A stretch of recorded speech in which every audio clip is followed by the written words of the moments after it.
RNA तुम्हारे होते हैं कितने टाइप्स के? तो आरएनए हमारे कितने टाइप्स के होते हैं? 2 टाइप्स के। फर्स्ट नंबर जेनेटिक आरएनए और दूसरा क्या है? Non genetic RNA. Genetic RNA तो आप लोग जानते हो और नॉन जेनेटिक आरएनए क्या है उसको आप बताने वाले हैं। तो नॉन जेनेटिक आरएनए इसके 3 टाइप्स होते हैं। कितने टाइप्स होते हैं? 3 टाइप। पहला है तुम्हारा एमआरएनए जिसको हम मैसेंजर आरएनए के नाम से जानते हैं, और इसी का दूसरा नाम है जिसको हम HNRNA कहते हैं। मींस कौन सा नाम होता है? Heterogeneous nuclear RNA. ये न्यूक्लियस में पाया जाता है, ध्यान रखिएगा। जो मैसेंजर आरएनए होता है वो किस में पाया जाता है? न्यूक्लियस में पाया जाता है, इसलिए हम इसको न्यूक्लियर आरएनए कहते हैं। ये बना किसका होता है? जो मैसेंजर आरएनए होता है वो बना किसका होता है? तो ये देखिए यहाँ पर हमने एक शब्द लिखा हुआ है, जो मैसेंजर आरएनए होता है वो डीएनए से बना होता है। किससे बना होता है? डीएनए से। भाई ये डीएनए से क्यों बना होता है, उसका कारण क्या है? तो डीएनए से इसलिए बना होता है क्योंकि जो तुम्हारा डीएनए होता है वो न्यूक्लियस के बाहर नहीं आ सकता।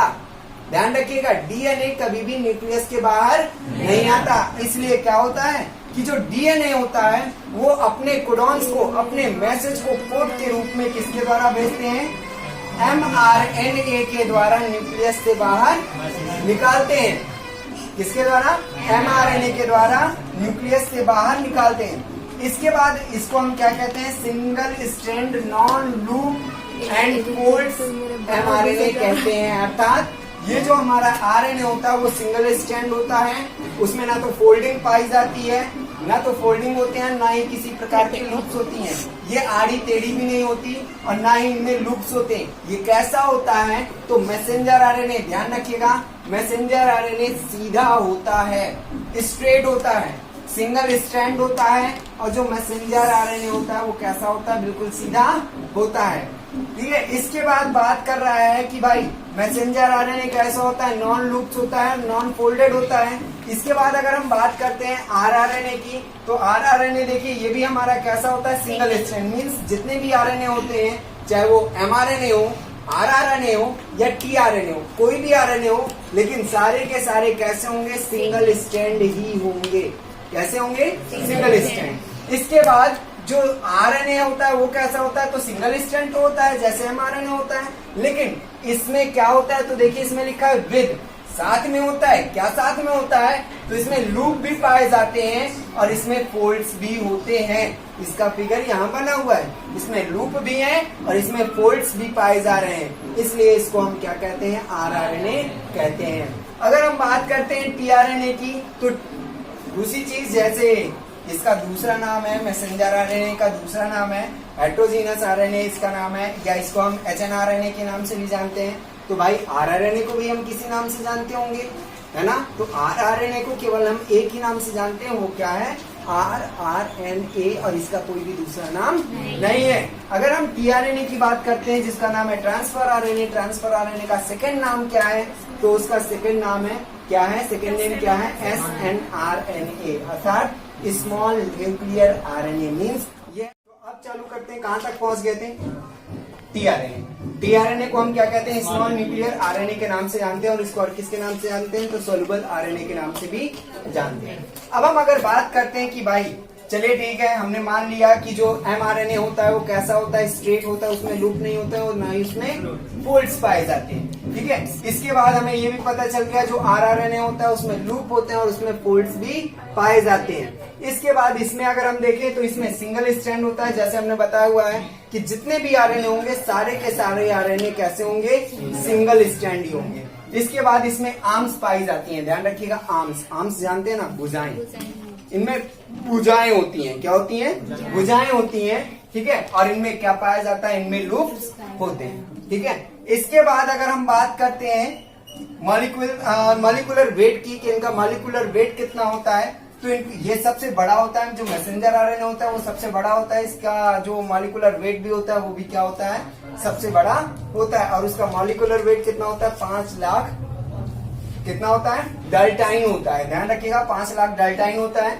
इसके बाद अगर हम बात करते हैं आरएनए का मॉलिक्यूलर वेट क्या होता है, तो इसका मॉलिक्यूलर वेट कितना होता है, 40,000 से 1 लाख होता है। इसके बाद टीआरएनए का मॉलिक्यूलर वेट क्या होता है, तो जैसे हमने पहले बता रखा हुआ है कि भाई ये कैसा है, छोटा है, छोटा हमेशा छोटा ही होगा, छोटा हमेशा छोटा ही होगा। और उसका जो मॉलिक्यूलर वेट भी होगा वो भी क्या होगा, छोटा ही होगा। इसलिए इसका मॉलिक्यूलर वेट भी कम होता है। इसका मॉलिक्यूलर वेट कितना होता है, 23,000 से 30,000 तक होता है। अगर अब हम बात करते हैं कि भाई कितने परसेंट आरएनए का बना होता है, तो इसमें देखिए ये जो हमारा एमआरएनए होता है या टोटल आरएनए का केवल कितना परसेंट होता है, 3.5% पाया जाता है। मींस यह टोटल आरएनए का कितना परसेंट का बना होता है, 3.5% का। कौन, एमआरएनए, मैसेंजर आरएनए।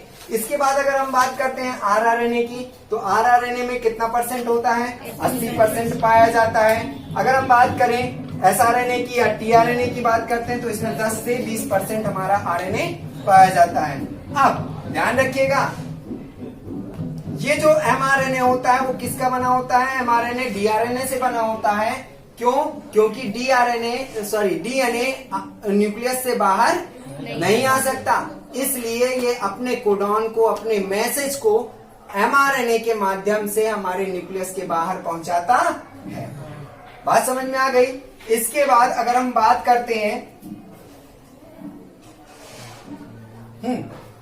ये क्या करता है, प्रोसेस, किस चीज की प्रोसेस करता है, ट्रांसक्रिप्शन की प्रोसेस करता है। मींस एमआरएनए को बाहर लाना, एमआरएनए को बाहर आने की जो प्रक्रिया होती है वह क्या कहलाती है, ट्रांसक्रिप्शन कहलाती है। ठीक है। इसके बाद अगर हम बात करें तो ध्यान रखिएगा ये किसको लेकर आता है, न्यूक्लियस से मैसेज को लेकर आता है। एमआरएनए का काम क्या हुआ, न्यूक्लियस से मैसेज को लेकर आना। डीएनए में पाए जाने वाले जो जेनेटिक कोडॉन्स होते हैं उनको बाहर लेकर आना, ये काम किसका होता है, एमआरएनए का काम होता है। अगर हम बात करें भाई कि आरआरएनए का काम क्या है, तो ध्यान रखिएगा आरआरएनए का काम क्या है, प्रोटीन का निर्माण करना। किसका, प्रोटीन का निर्माण करना। ये किसका काम होता है, आरएनए का काम होता है। और इसी कारण इसको हम किसके नाम से जानते हैं, इसीलिए हम इसको मेन साइट के नाम से भी जानते हैं। क्यों, क्योंकि ये हमारे प्रोटीन निर्माण का कार्य करता है। भाई प्रोटीन निर्माण का तो कार्य हो गया। अब आते हैं बात किसमें, टीआरएनए में, कि भाई अब टीआरएनए का काम क्या होता है। तो जो टीआरएनए होता है वह अमीनो एसिड को लेकर आता है। ध्यान रखिएगा टीआरएनए का काम क्या है, अमीनो एसिड को लेकर आना है। और जब ढेर सारे अमीनो एसिड आपस में मिलते हैं, जब ढेर सारे अमीनो एसिड आपस में मिलते हैं तब किसका निर्माण होता है, तब हमारे प्रोटीन का निर्माण होता है। ठीक है। तो अमीनो एसिड को लेकर आने का काम किसका होता है, टीआरएनए का। और प्रोटीन निर्माण का काम किसका होता है, आरआरएनए का।